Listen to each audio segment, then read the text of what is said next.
ओम श्री परमात्मने नमः। अथ त्रयोदशोऽध्यायः।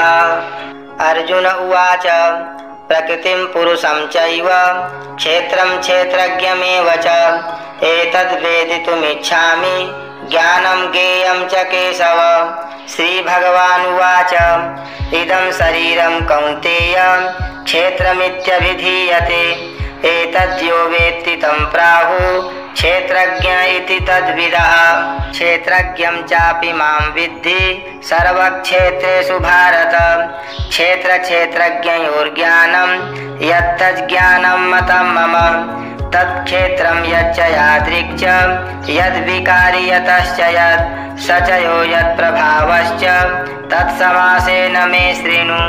ऋषिभिर्बहुधा गीतं छन्दोभिर्विविधैः पृथक् ब्रह्मसूत्रपदैश्चैव हेतुमद्भिर्विनिश्चितैः।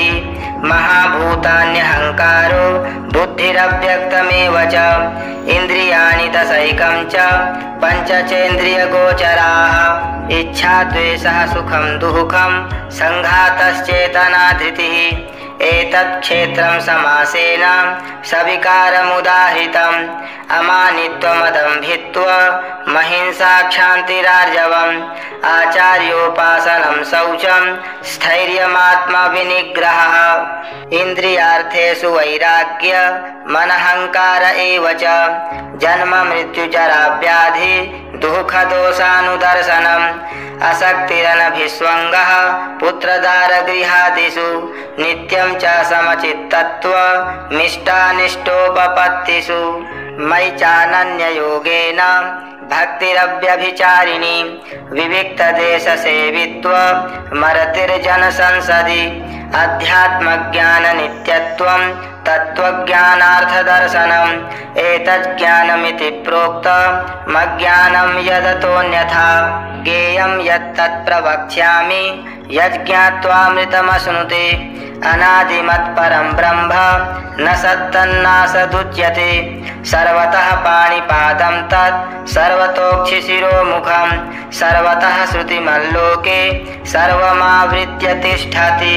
सर्वेन्द्रियगुणाभासं सर्वेन्द्रियविवर्जितम् असक्तं सर्वभृच्चैव निर्गुणं गुणभोक्तृ च बहिरन्तश्च भूतानामचरं चरमेव च सूक्ष्मत्वात् तदविज्ञेयं दूरस्थं चान्तिके च तत् अविभक्तं च भूतेषु विभक्तमिव च स्थितं भूतभर्तृ च तज्ज्ञेयं ग्रसिष्णुप्रभविष्णु च ज्योतिषामपि तज्ज्योतिस्तमसः परमुच्यते ज्ञानं ज्ञेयं ज्ञानगम्यं हृदि सर्वस्य विष्ठितम् इति क्षेत्रं तथा ज्ञानं ज्ञेयं चोक्तं समासतः मद्भक्त एतद्विज्ञाय मद्भावायोपपद्यते।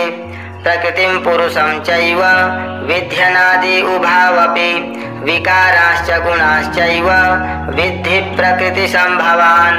कार्यकारणकर्तृत्वे हेतुः प्रकृतिरुच्यते पुरुषः सुखदुःखानां भोक्तृत्वे हेतुरुच्यते।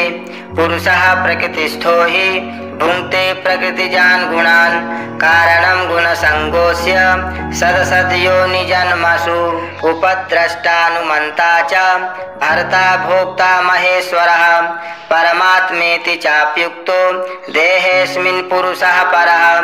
य एवं वेत्ति पुरुषं प्रकृतिं च गुणैः सह सर्वथा वर्तमानोऽपि न स भूयोऽभिजायते।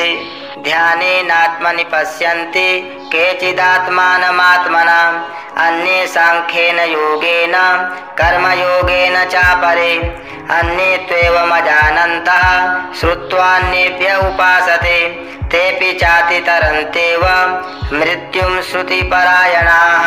यावत् सञ्जायते किञ्चित् सत्त्वं स्थावरजङ्गमं क्षेत्रक्षेत्रज्ञसंयोगात् तद्विद्धि भरतर्षभ। समं सर्वेषु भूतेषु तिष्ठन्तं परमेश्वरं विनश्यत्स्व विनश्यन्तं यः पश्यति स पश्यति समं पश्यन् हि सर्वत्र समवस्थितमीश्वरं न हि नस्त्यात्मनात्मानं ततो याति परां गतिम्। प्रकृत्यैव च कर्माणि क्रियमाणानि सर्वशः यः पश्यति तथात्मानमकर्तारं स पश्यति यदा भूतपृथग्भावमेकस्थमनुपश्यति तत एव च विस्तारं ब्रह्म सम्पद्यते तदा अनादित्वान् निर्गुणत्वात् परमात्मायमव्ययः शरीरस्थोऽपि कौन्तेय न करोति न लिप्यते यथा सर्वगतं सौक्ष्म्यदाकाशं नोपलिप्यते सर्वत्रावस्थितो देहे तथात्मानोपलिप्यते यथा प्रकाशयत्येकः कृत्स्नं लोकमिमं रविः क्षेत्रं क्षेत्री तथा कृत्स्नं प्रकाशयति भारत क्षेत्रक्षेत्रज्ञयोरेव मन्तरं ज्ञानचक्षुषा भूतप्रकृतिमोक्षं च ये विदुर्यान्ति ते परम्। ॐ तत्सदिति श्रीमद्भगवद्गीतासूपनिषत्सु ब्रह्मविद्यायां योगशास्त्रे श्रीकृष्णार्जुनसंवादे क्षेत्रक्षेत्रज्ञविभागयोगो नाम त्रयोदशोऽध्यायः। श्रीकृष्णार्पणमस्तु।